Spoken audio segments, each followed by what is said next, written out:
Welcome to another episode of Progress, Potential, and Possibilities, discussions with fascinating people designing a better tomorrow for all of us. I'm your host, Ira Pastor. Welcome everybody again to another episode of our show, bringing a really awesome guest today involved in creating a better tomorrow for so many people out there. Today we have the honor of being joined by Dr. Jamie Justice, who is Executive Vice President of the Health Domain at the XPRIZE Foundation. There she is leading international networks to ultimately drive innovative solutions to improve human health and aging that's affordable and accessible to all. She also serves as adjunct professor in internal medicine section on gerontology and geriatric medicine and Stitch Center on healthy aging and Alzheimer's prevention at Wake Forest University School of Medicine. Dr. Justice was also at Wake Forest the director of the Biogerontology Lab and co-leader of the Integrative Biology Core of the WF Claude Older Americans Independence Center, was principal investigator of the National Institute of Aging Supported Geroscience Education and Training Network, a member of the Translational Geroscience Network and the Gerontological Society's Emerging Scholar and Professional Organization Scientific Officer. She's also the recipient of the Jarrahi Research Scholars Fund, Geroscience Innovation, received her PhD and postdoc University of Colorado Boulder, also did a second postdoc at Wake Forest, where she really focused on the translational side of gerosciences. Really excited to talk to her today, especially coming off her whirlwind tour recently, announcing this recent XPRIZE. Dr. Jamie Justice, thank you so much for taking the time to come on the show today. Of course, it's a pleasure to be here. Thank you. Yeah, it's a really exciting time. I would love to though start off a few years ago and go back to 2013. You are at the time publishing your dissertation, which was at the time entitled "Motor Function Measurement and Techniques and Influencing Factors." And in your PhD, you're studying muscle motor function, these concepts of time to failure, fatigability. You bring in the neurological connection to the muscle. In the section on systemic factors, you talk about the immune system, CNS, muscle, immune system topics we're going to be getting into.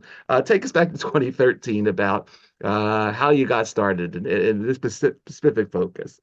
Yeah, so it's a great question. You definitely did your homework. So when I started my work, my master's was primarily around fatigue and fatigability, and was working with some younger athletes. And I found this question's actually a bit stale.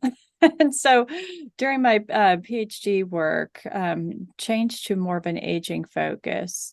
And during that time, I mean, it was great. So my PhD advisor was Dr. Jarrahi, who is again, renowned in neural control of movement. What I took from Roger and out of that experience is, I've heard if there's any trainees out there have been given really solid advice, is that you pick your mentors first and your science second. Is that a good mentor makes you more like them, but a great mentor makes you more like you. And I had a great mentor. And so what Roger taught me more than any specific scientific discipline was actually how to ask questions, how to frame them, how to answer them.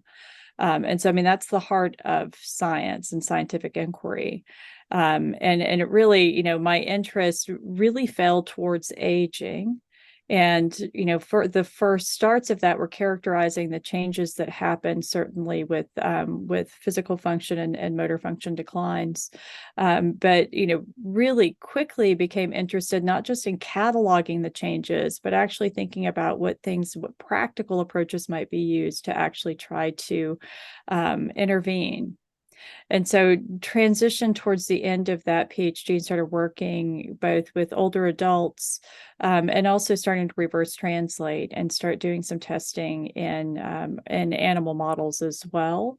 Again, really characterizing functional declines more broadly. And so, yes, the lab was neural control of movement, but, I was really given a lot of liberty to begin asking and answering the questions that were driving me. And again, Roger, I can't say enough for good mentoring. And so from there transitioned into a lab that was really focused on the integrative physiology of aging that was led by Doug Seals. And during that time has applied all of the things that I had done during that PhD program to, again, now start to address what interventions are available that affect the biology of aging to have really broad systemic effects, and that we could see those in physiologic function. And so that was really an exciting time. I'm so glad to work with Doug and in his lab. Is that, we were often testing therapeutics in the clinical research center in the mornings, and then I'd go straight back to the lab. And we also had analogous programs in animal models and and at the bench in the afternoon, and doing a lot of tandem testing, which I think was really informative. So that, there are certain things you can test in people, and there are certain things you can test in model organisms, or again, even in culture. And so was given, that fully early translational approach of how do you test, how do you think, how do you develop. And so again, that was really formative. And during that transition time of going from that PhD into the postdoc and working with Doug, is there were two seminal papers and seminal ideas that came out around that time. Geroscience as a term had been not just coined previously, but actually became a subdiscipline unto its own. And that is, it's a different way of thinking about and treating aging, very simply, is that, looking to the biology of aging as sort of an upstream driver of not one disease, but multiple. And again, not just at the crux of disease, but also, as a new source for different therapeutic targets. And so from that, it was really, this was part of my training and part of the paradigm that I was raised in. And I am what I consider as the first of a generation of geroscientists. And I think that there's a fundamental difference there, right? Is that this wasn't something that I already had this established career and I had, major thoughts to change. Is that, we were filled with potential of just seeing this as not sort of like a fringe field, but something that's really practical and accessible. And I think there's a fundamental change. It's like having, differences in generations now. It's like kids who were raised with cell phones versus those of us who got them sort of secondhand later on. There is a shift that happens just in sort of the questions you ask, the training you get, and the potential you see. So, the formative years were great, but do I still do any of the specific science I did in my PhD? Not necessarily. Some of the ideas still hold, but really what I was trained in was a way to think and approach problems. Absolutely. And one of the, I won't call it a problem, but one of the major problems that you addressed along the way had to do with the modeling of the TAME trial. And, we profiled Nir Barzilai and Steve Ostad and recently Sophia Millman. We, talked a little bit about TAME, but you were sort of in the middle of all of it. There's some wonderful presentations out there with you. There was this one, you were at a conference, it was like Aging and HIV back, I think it was like 2018 or something like that. Yeah. And really going into, here is how you create a time to emerge occurrence of diseases, cardio, cancer, dementia, death, these secondary analyses, and then the functional side. Give us some of your top line learnings on what it was like and things you come away with. We'll get to the XPRIZE in a moment, but in terms of crafting a basket that is the endpoint that represents ultimately what we'll call it aging or longevity. Yeah, so this was great. So this is part of, again, going into that where I was talking about really raised in a culture that geroscience is applicable. Part of that, and again, I have the great advantage of being in the right place at the right time with the right people. And part of that was through faculty exchange programs within the Geroscience Network. And so that's where, again, I got to sit at the table. That early translation experience of going from mouse to human is that ended up being really invaluable and was a unique perspective. And so, how do you define endpoints and frameworks for testing? And again, this applies across that spectrum of whether you're talking about a mouse, a non-human primate, a companion dog, which is, oh my God, leading the field right now, or humans, And so we had this time, we had a series of retreats. We were there having the seminal conversations about what this field means, what it looks like, and how to define both whether you're in animal models, early proof of concept clinical trials, or large-scale endeavors, like what you would need to prove and get a regulatory pathway for aging.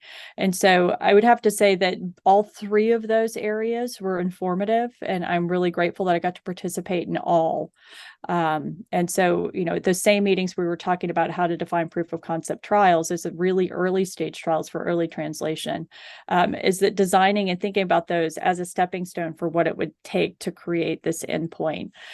So, again, yes, you mentioned NEAR was an incredible asset and ally of mine, as was Jim Kirkland for the early stage trials and Senolytics that were developed at the same time. And all of that was done under, again, it goes back to mentoring, is have really great people in my corner, including Steve Krzyzewski, which if you have not had him on, oh my God, please call that man immediately.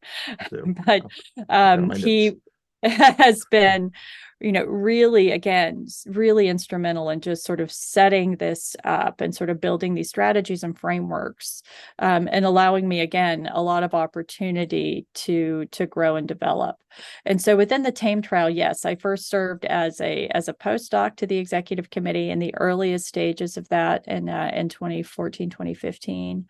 And then, was sort of the grunt labor as you have all these really top guys out there, right? Developing, thinking, promoting, but they need somebody to actually do the writing and get some of the work done behind the scenes.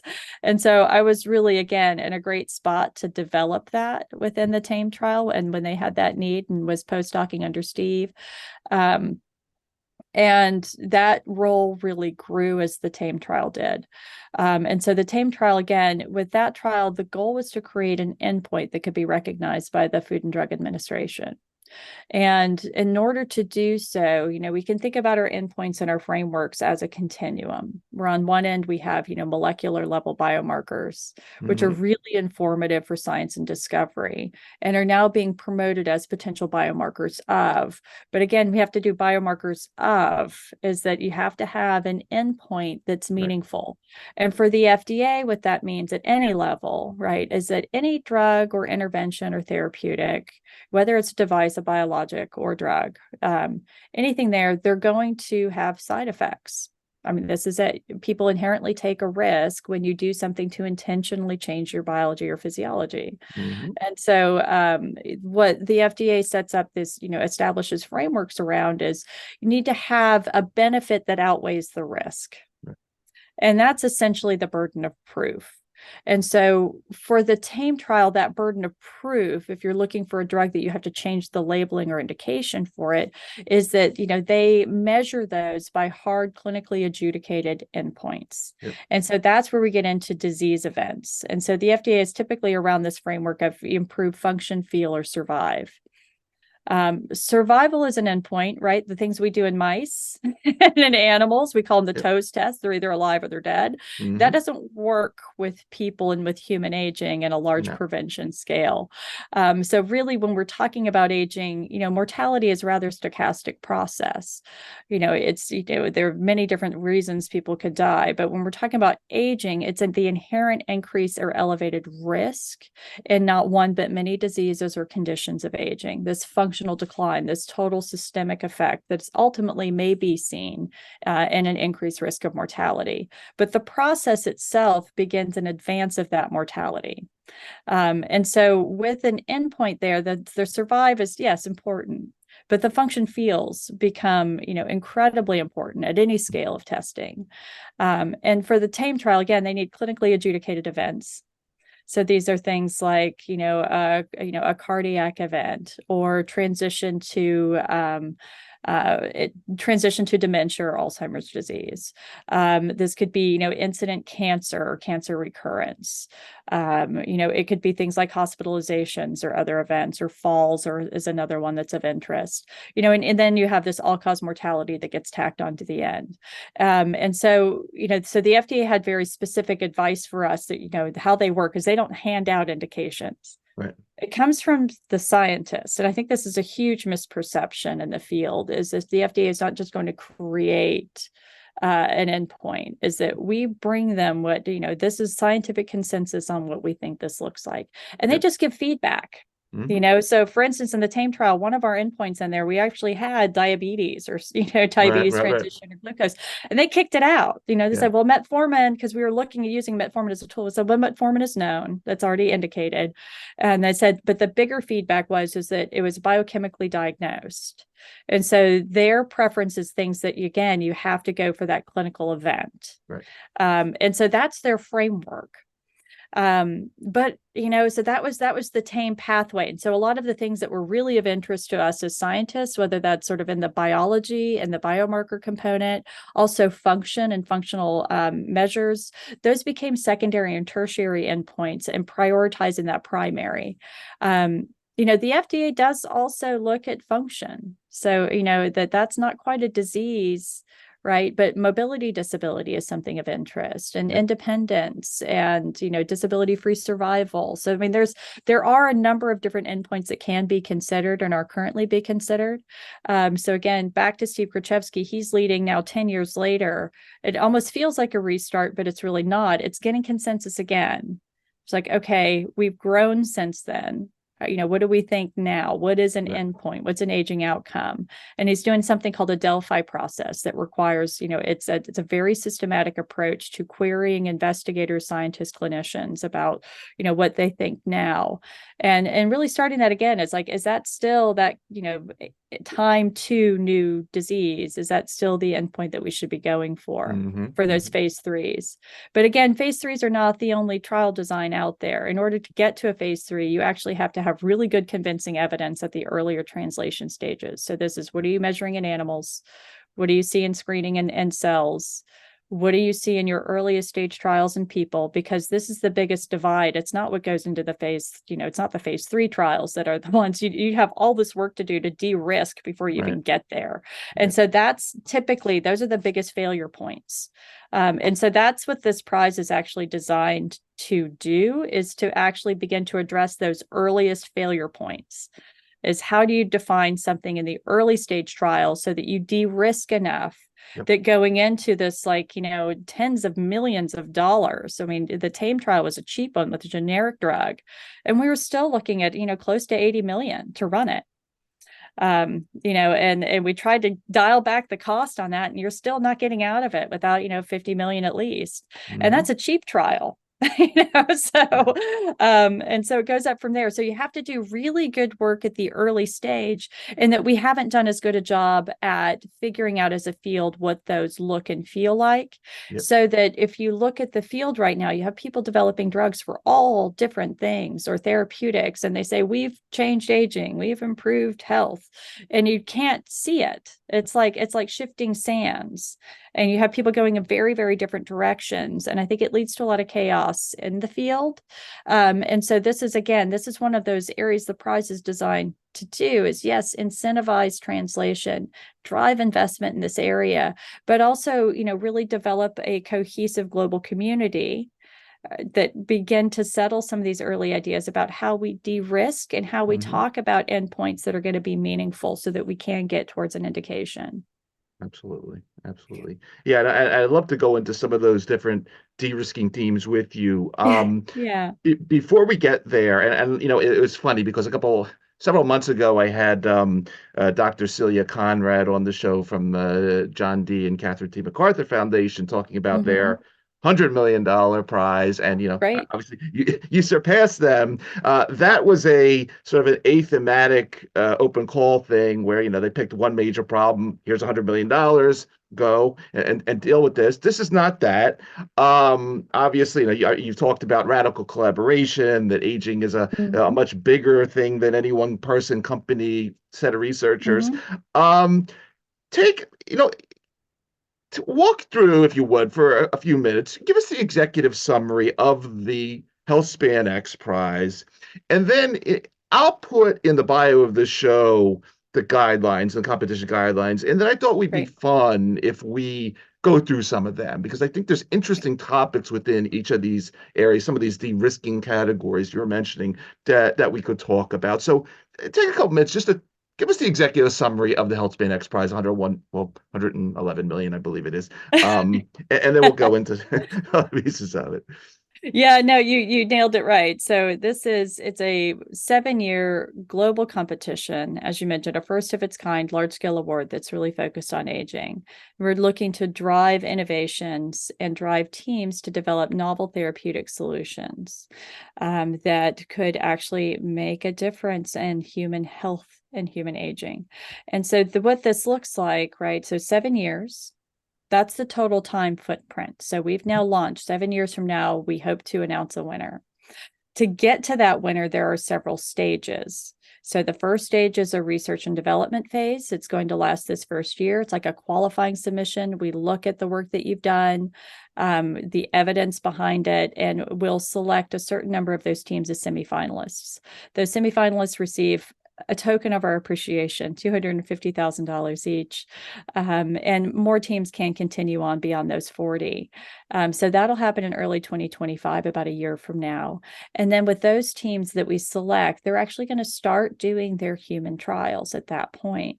If they're using novel drugs or novel devices, they then test those in a proof of concept trial. So that means like a really early stage, bring people in. It actually shows that you can recruit human subjects. It shows that you do have a clinical trial center that you've identified that's up and running. You can give the drug safely, or device, or whatever it is, that your approach works.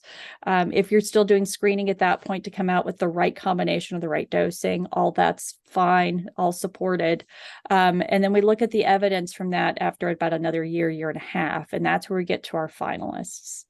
And at that point, we have another $10 million. We'll distribute it to 10 finalists who then go on to run 1-year trials. And so this is where we get to that grand prize amount. We've already given away the 20 million. We have 81 million still in the offering. So the finalists that go through, they're actually going to be testing their therapeutic in a trial setting. So again, they're going to have a control. They'll have their person. You're doing longitudinal measures and looking to see if giving that therapeutic treatment for 1 year can restore muscle, cognitive, and immune function.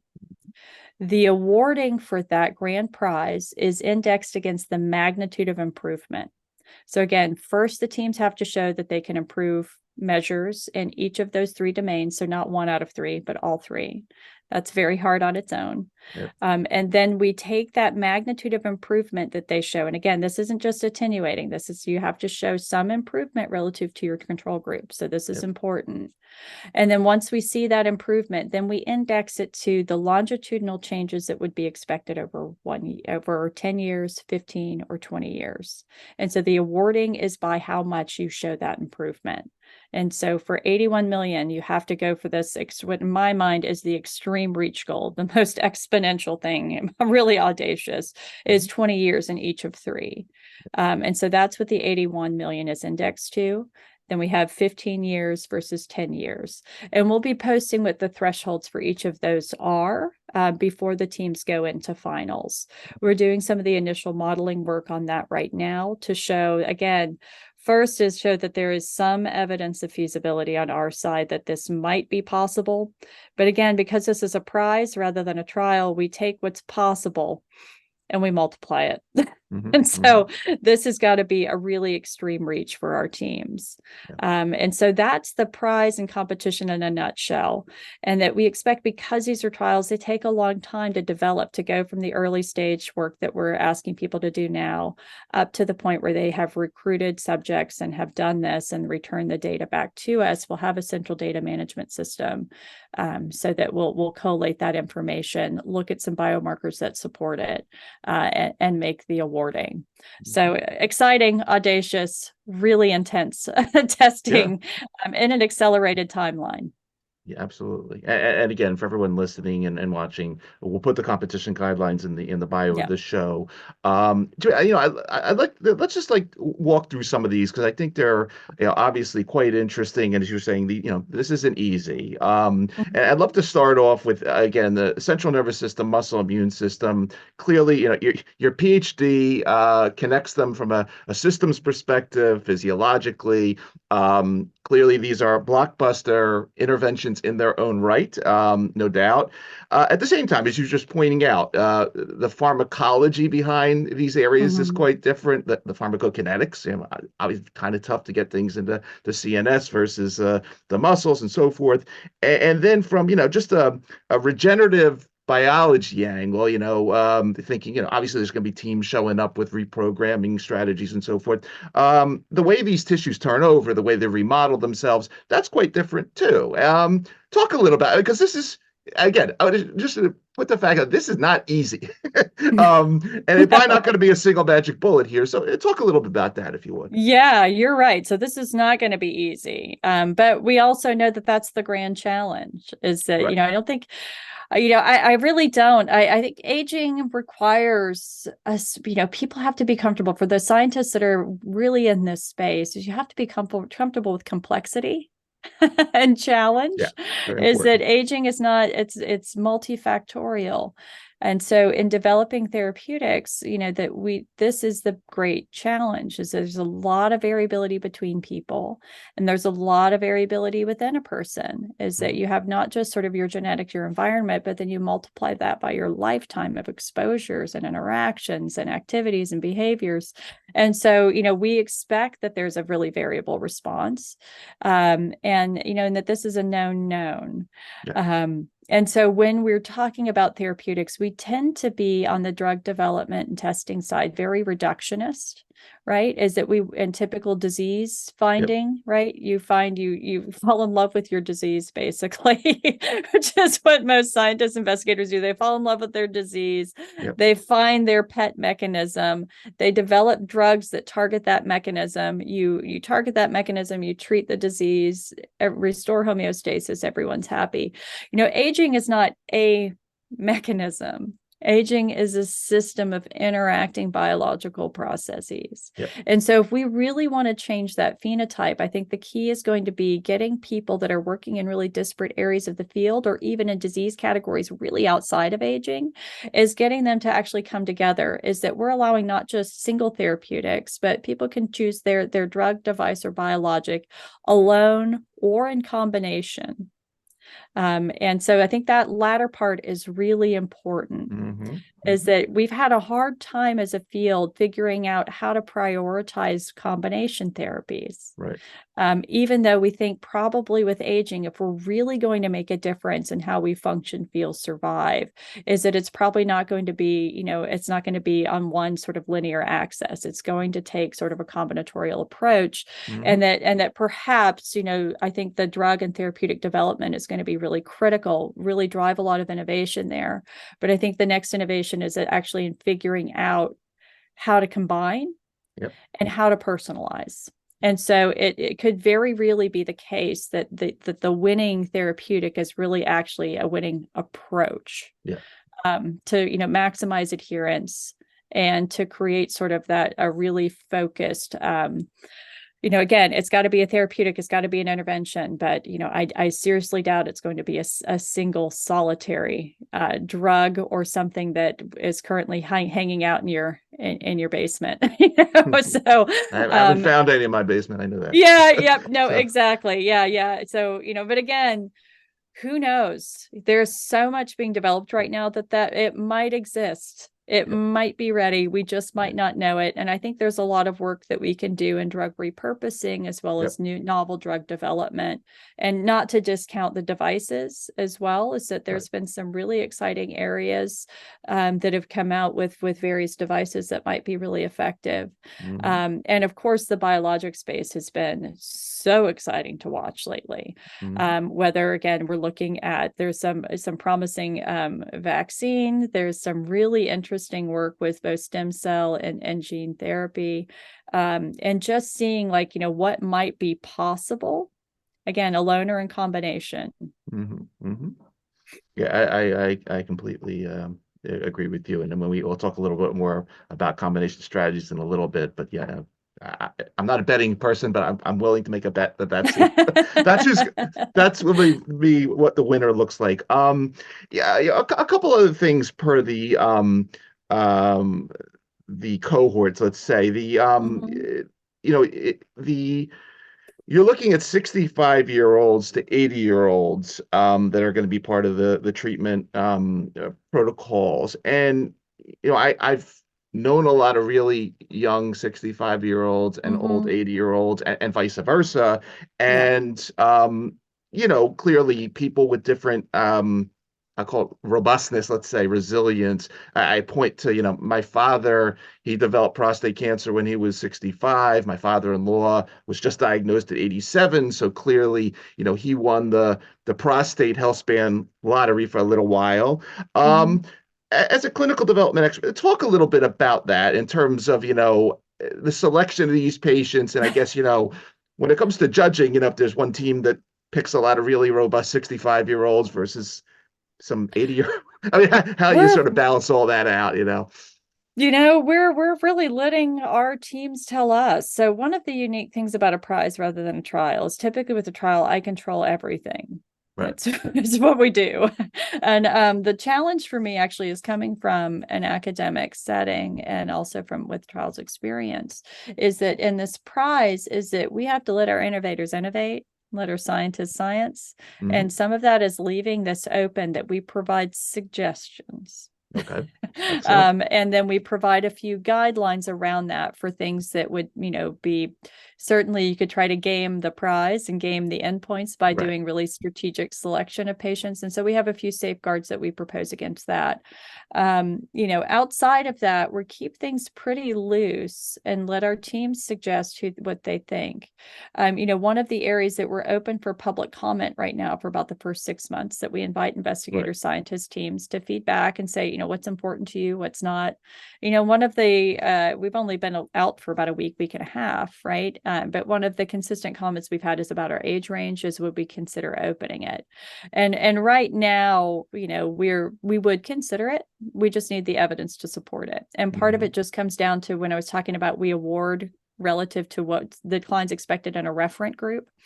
And we know that at least within this 65 to 80 year period is that some of the evidence we have for the measures that we're looking at is that annualized rate of decline becomes quasi-linear. And that if we get enough evidence that quasi-linear relationship holds to earlier ages, to 50, 60, 55, somewhere in there, I could certainly see opening the recruitment criteria to the earlier ages. Would it be harder to show that a therapeutic has effect there? Again, I would have said yes, because you need to show improvement. So it's best if you're not already at your really highest potential in order to show improvement, just to make it a little bit easier so that we might get an award. The one I really want to do is give away the money. We don't get to keep it. So I want to see teams win. So the goal there, we'll provide them guidelines. But again, if they bring us evidence and science and data that support, we're willing to listen. So again, really, really open, but within that age frame, again, we provide some rough guidance that, recommend that people start out having some baseline level of just mild dysfunction. So that means maybe you don't walk as fast as you used to, a little bit harder to, get up and down out of a chair. And there's some tests that people can do in clinic to get at that. Maybe your cognitive function isn't quite as good as it used to be. You don't have dementia or Alzheimer's disease, but there might be a little bit of evidence of functional decline in cognition or memory, so that you can maybe see an improvement in a year. Same, there are other, BMI is another great screening criteria that, teams can choose to use, is that typically with obesity or some kind of metabolic dysfunction, that that's really a signal of some systemic decline that could be improved upon and might be observed in some functional benefit or improvement. So again, we're going to provide suggestions for our teams. Kind of like the FDA. Yeah, exactly. But we're going to let them figure out exactly what that means. And again, so long as they're not gaming our endpoints with either the therapeutic or their patient population selection, is that we're going to be pretty open. And we're also pretty dedicated that, stable and managed diseases are fine in the patient population. So, bringing people in that have managed high blood pressure and hypertension, no problem. Bringing people in that have like managed, but even diabetes, a managed condition, whether prediabetes or other, that's fine. Is that we know that as we get older, subclinical and clinical diseases are more common. And that for any agent that's going to be developed, that's the patient population is going to be generalized to, are people that either have some sort of subclinical condition or other evidence of risk that this might be prescribed for. Ideally, these would eventually be prescribed as preventive in even earlier ages. So again, we're pretty open as long as people bring us the evidence. We're creating this field together. Like we're going to get through it as a family, so try not to be overly prescriptive. Absolutely. Yeah. And I'm glad you pointed that out, per the, there's this pretty big section on comorbidity, health status, and clearly, terminal cancer patients and stage organ failure. Obviously that doesn't fit, and I appreciate you sort of delineating the aspect of sort of these first steps, let's say, of the Healthspan transition, down transition. But I would say really quick before I jump off that, the difference is, and one that I hadn't brought up when I was talking about the overall prize structure, is that there's a bonus prize. Yeah, right. So one of our earliest sponsors was a man named Chip Wilson, who was the founder of Lululemon, and he's just a wonderful partner in this. And he is a great humanitarian philanthropist, and he has contributed money not only to help support the Healthspan prize, but he also added a $10 million bonus prize. Is that, in addition to being a wonderful person, is that he has a real strong focus on a rare genetic disease. It's a muscular dystrophy, FSHD, that he has this and has been really dedicated to trying to find novel solutions. So whether they're treatments or cures, or things that, again, might help manage conditions, because it really does accelerate or accentuate the declines in physical function. And so some of these same solutions that are being used for aging, if they have a real muscle focus, is that if you can test those in persons who are aging with FSHD and show some benefit there is an extra $10 million for you. So that's great. Yeah, I forgot about that. And I thought that was it was interesting from the angle, and going back to my father-in-law example for a second. I always talk about geroscience with him over the years, and one of the things I've argued, maybe wrong, I don't know, but that people love the concept of geroscience, but when they ultimately get sick, like my father-in-law just did, he wasn't interested in Healthspan anymore at that point. He was interested in the best damn, antibodies and CAR T and whatever. But I think it's cool that you're, actually with this particular angle with that specific disease, saying, hey, maybe some of these preventative agents also, and that adds an additional something. So I think that's really exciting as well. Yeah, and that's not just, so that's one area for the prize, I would say, but this is another really important area for the field, just as a geroscientist practicing geroscience, is that some of these solutions and some of these options, again, we're looking at it for aging, we're talking about Healthspan, but they really do have the potential to unlock new therapeutic treatments for really tough to treat diseases. So, in my early work with Senolytics, we did the initial testing there in a condition called idiopathic pulmonary fibrosis, which is just a truly devastating disease. And just trying to find anything that might work or offset. And so again, these solutions, we're testing them in this award and this prize for this particular area.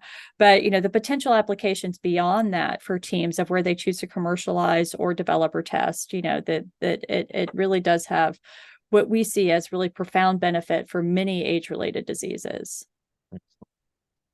Jimmy, in the section therapeutic treatments, Yes. you have a long laundry list of stuff that is possible. So yeah, everything from traditional small molecule drugs, either investigational or repurposed, biologics, devices, cell therapy, gene therapy, the electroceutical, the magnoceutical, the nutraceutical, dietary supplements, and then the last line, various combinations of the above. And as I mentioned before, while not a betting guy, Yep. I'm willing to bet that the winner of this ultimately will have some really interesting combination.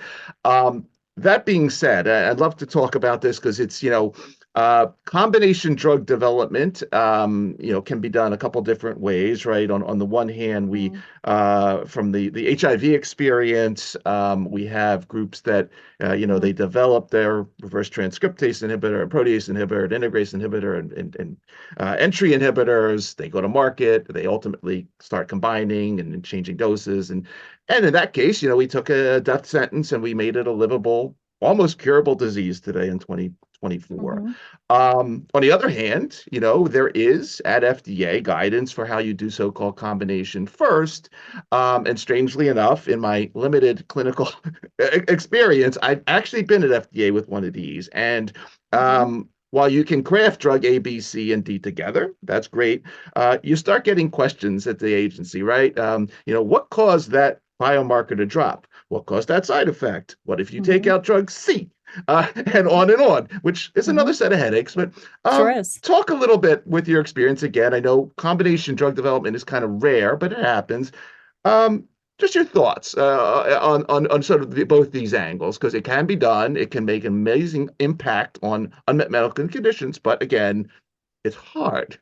Yeah, no, it is. It's intentionally hard, which is why I think it has probably the greatest potential for aging, which is also hard and multifactorial. Which that last word is probably going to be the key. So if within trials and trial design, I happen to just, I just happen to love a good old factorial trial. And so these are, again, that's where you begin testing. You might have like a single control group, but you're looking at, I think a really easy to understand example. Let's just take drugs off the table for just a minute. You're looking at exercise with or without diet.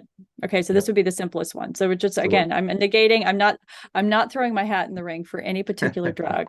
I'm not doing it, guys. I'm not doing it. You bring it to me. But so let's just say exercise and diet, right? So if you maybe have like a cardiac patient or something else, and you would say, well, I'm going to give them this diet and I want the exercise, is that you can do the exercise, diet plus exercise, or none, right? And so that's the simplest kind of factorial trial. And it's just a way that you set it up and you ask the questions, is that you can then look at exercise as a main, diet as a main, their additive effect, or null. And it's I would say it's a really efficient trial design. It's really nice. And it allows you to start testing some of those combinations. We do have on our board, our scientific advisory board, Nick Shork, and we also have my medical deputy, Laura Getz, who they are really specific focus, and they have really great experience in running what they call N of 1 trials and adaptive N of 1s. And so again, we're using this as an opportunity to try to increase the education as we go along towards these stages of how do you test these personal approaches? How do you create adaptive trial designs? In what context would a factorial maybe be your design of choice, and when would it not be? And we've left a lot of things really open in how we're proposing teams to set up their trials. They have to bring us their own trial design, their own statistical support for that, and their sample size calculations and everything else. And one of the reasons we're not being really prescriptive is we don't know what they're testing. And we also want to leave it open that this could be a pathway for us to really begin talking about conversations about how do we actually implement these alternative trial designs, especially for something complex like aging, or when we're looking at drug or intervention combinations, as that it just might be a slightly different paradigm than the traditional, double-blind two-group, double-blind, placebo-controlled, randomized trial that is often favored within our community. Mm-hmm. One other question related to Yeah. the therapeutic list here, because obviously things like nutraceuticals, which can be an herbal Mm-hmm. extract or something, that can go in a couple of different directions too, right? I mean, Mm-hmm. you might have a consumer packaged good company, Nestle or whomever, come along and want to develop a series of nutraceuticals to try to win this prize. Mm-hmm. Those same products can be developed as FDA, this botanical drug class by a Yep. Pfizer. Does everything have to? I mean, if say the consumer packaged good giant with a lot of resources came and really wanted to, does it have to be a drug at the end of the day? I mean, No. or okay, cool, Doesn't have to be. Doesn't all right, have to be. all right, And it's certainly, I mean, having done work in senolytics, a couple of those are, flavonoids, that you're looking at quercetin or fisetin. right, Those are supplements, nutraceuticals. My work with Doug Steels back in Colorado, we did a lot of testing with nutraceuticals. yeah, There are some of those nutraceuticals or other agents that are now sort of crossing categories, as you mentioned. So I know that some of the NAD boosting mechanisms, I know that they're now being they're in that weird transition phase that they might actually be going from sort of supplement nutraceutical and now might be under consideration as a drug and therapeutic that would be regulated. So again, we're kind of staying out of the regulatory aspects for this, what it's called, what it's done, how it's put together. I mean, really just, again, my role and my background is uniquely suited to this, is instead of falling in love with a disease or a process or a drug, it's just, we're agnostic. We mhm, just want change, and we gotcha. need it to happen now, or it's going to get hard. Yeah, no, but no, I'm glad you're thinking about all these things. So Yeah. this is awesome. Um, a couple things related to the trial. Again, the thinking back, I talked to some of my ex-pharma colleagues in the past on general concepts of things like Healthspan trials and TAME and so forth.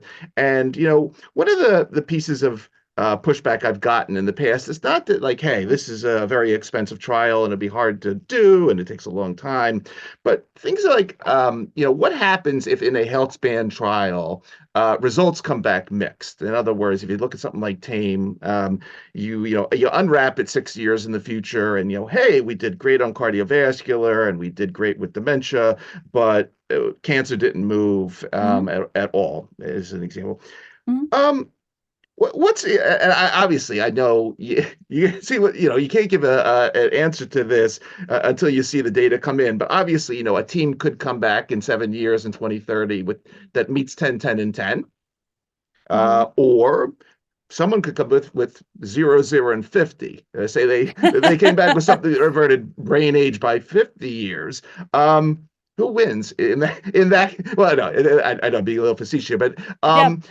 is there any when I'm saying, you did a wonderful job laying out what team looked like, creating this basket.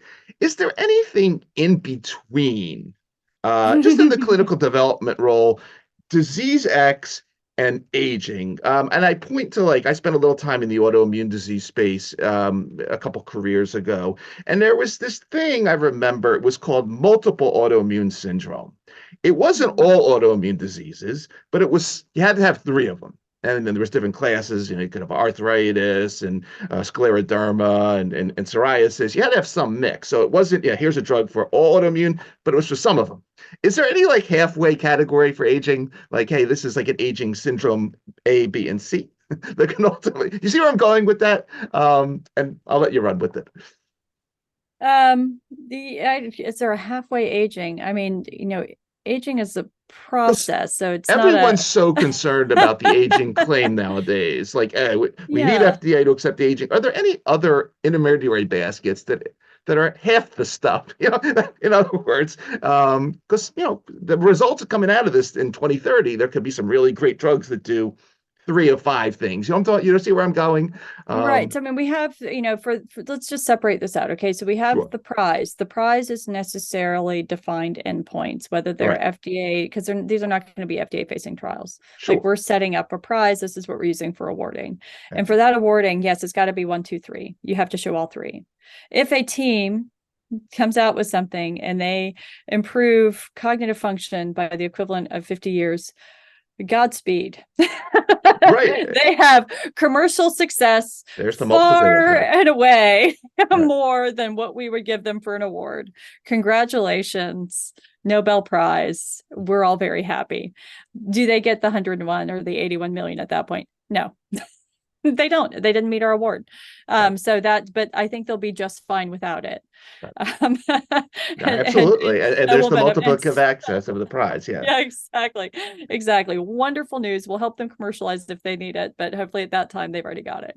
Awesome.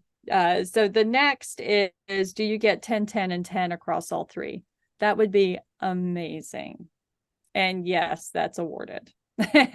Okay, so that's the criteria, and that's what makes this a little bit different than, say, a basket trial of what we were doing with the TAME trial, right? And so in that case, the outcome was time to incident disease. Mm-hmm. And so it really was this health span. We were really looking at the span. It's the time to. And it was a new disease that they didn't have before, one of those categories that the FDA gave the thumbs up at that point 10 years ago. And one of the chief criticisms from savvy trialists, is that multiple endpoints like that, they are challenging for interpretation for exactly the reasons that you identified, is that it has to be something that is new, so it can't be recurrent disease. But then outside of that, yes, if you end up with an endpoint that ends up being all in one basket then another, it's all cardiovascular led, and you really didn't see anything in cancer, MCI, or death, then it's you are left with that question at the end. But again, but you're still meeting the primary endpoint. Mm-hmm. The counterexample, which has also been really demonstrated, is there was, I don't want to misspeak on the trial, but I believe it was the ASPRI trial that looked at a disability-free survival as an endpoint for aspirin. And so that was a composite endpoint, and that they had physical disability, cognitive disability, or death as that sort of primary endpoint. So again, you have 1, 2, 3. And so there they ended up with a primary outcome that showed nothing. It ended, and there was absolutely no effect. But if you dug into the data, you did the secondary kind of analysis, you look, okay, well, what about each one of those 3 arms that contributed there? And you showed that you actually did show an improvement in physical function, right? So that there was not physical function, there was a benefit to physical disability. But it looked like there was a risk to mortality and possibly cognition. And so it's like, that's one of those that you end up at the end, you're kind of scratching your head. Say, well, overall, it was nothing. Right. But in the liner notes, maybe something needs to be followed up on. Maybe there's a difference between the systems. And so could something like that be envisioned even in these 1-year trials that we're talking about? Maybe you show an improvement in one and negatives in the other? Could be. But again, at least with the prizing, we're structuring that it's got to be 1, 2, and 3. But composite endpoints, they're notoriously challenging.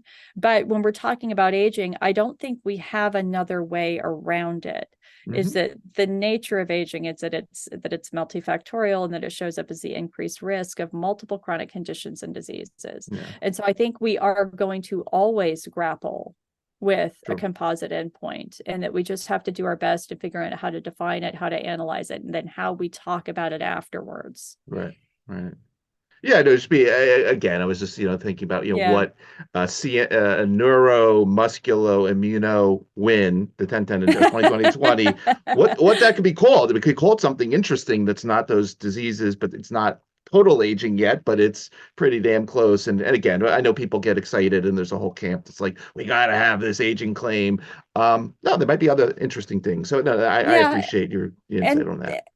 Yeah, and there are groups out there really looking at operationalizing Healthspan, right? So Right. that would be another. It's like, would this be considered Healthspan? And Right. and have gone back for we're the XPRIZE Healthspan, so that's Right. it's Right. a necessary sort of discussion, and that I don't think the field has even fully operationalized what that means yet, or if it should be operationalized, or if it's really as a conceptual it's a conceptual target. And and so all of those still these are conversations that are ongoing. So again, whether it's the FDA or bringing it back to the public, we just have to have informed scientific discussions about them and be very transparent in how we're discussing and operationalizing. And so again, so that's another approach. People have said, well, maybe we should operationalize Healthspan as the endpoint and leave aging out of it. I'm like, maybe. So and so we'll see. We'll see. No, it's great that this is, a constantly evolving thing. So that's exciting. So let's hop to the future now. So it's 2030. I win. I bring the awesome Congratulations. gene therapy reprogramming nutraceutical combination. I get the 81 mil, whatever. David Sinclair and George Church over there crying. What's the, it's obviously $100 million is awesome. That's great. And as I had when another guest we had was Ambassador Nikenga Song, who runs PEPFAR now, and made the point that look, a while ago AIDS was $100 million issue. It wasn't until we put $100 billion towards it that it's almost over. What's next? Obviously, this is multiplicative. My result, then now I can run major phase 3 trials. Whatever happens with my 100 million, what do you want to see in terms of the next thing beyond 2030 of how we ultimately? I don't know if it's going to require $100 billion. It might be 50, it might be 10. Who knows? It's going to be more than 100 million probably to even get through some of those phase 3 studies you talk about. What do you want to see next in this space? I mean, obviously, you're putting us on the road, and I think it's amazing what you're doing. It's such an elegant approach, a model, everything you've laid out here. What do you want to see next, Jamie? Yeah. So first and foremost, right. So we're putting this out as a prize. It's an award, and it's a small, tangible chunk that we think it's audacious. It's crazy, but it sets us down this path. What will come out of this? A couple of things is these are not the phase 3 trials. So you've nailed it exactly. This is a platform for figuring out that this is possible. What we're going to do at the end of this, and I will be so excited when I hand you the big check and we're on stage and the name goes out and this goes out in lights. And yes, there's probably going to be commercial success for you, which is wonderful. But bigger than that is that what the community sees is that there's a proof of concept. That this is a viable approach, even if it doesn't result in your drug having new label indication X. We're kind of call it aging X. I don't know. Who knows what it is? And so, but this would be a platform for that, of actually starting the regulatory pathway down, sort of taking them with us. And so that by the end of this is that whether TAME starts now or some other TAME-like trial, we have this conversation ongoing that we now tee you up, that you're ready to go for whatever that indication is.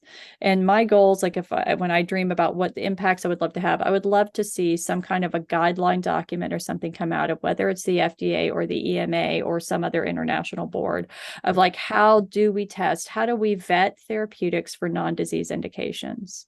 Would be amazing to me. Is that if we could actually start that conversation so that when you do get to that point, is that suddenly we have now unlocked an area that you can actually, it's profitable and feasible to develop either preventive or therapeutics or targets for things that are not just a disease, but we can actually talk about how do we treat health? How do we prioritize? How do we reimburse health? And, that I think that that's the conversation I would love to change, is that we start seeing health as a necessity, not a luxury. And in particular with aging, that healthy aging is a necessity, not a luxury. And so when we hand over that check, that's the global conversation I want us to be having at that point. And I think getting indications for aging through the FDA or regulatory is one way to have that conversation.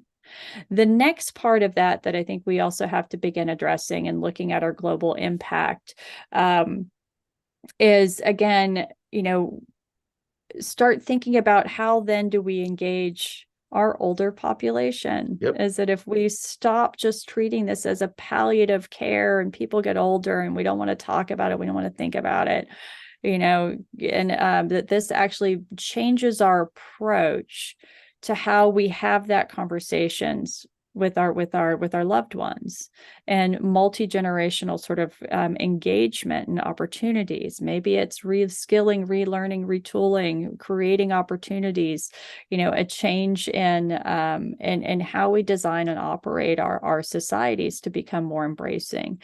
And I think having that conversation all through is really important. But I think one critical piece of that, it really is how do we change the sort of the medicalization of our older adults? Mm-hmm. And I don't want that to become a medical issue, but it really is like, can we change and just sort of, stop again, just putting a Band-Aid and saying they're there, but actually say, okay, well, let's talk about this. Let's address it. How do we engage? How do we improve health and function? And again, is that the ideal would be that that's not just conversations for the rich.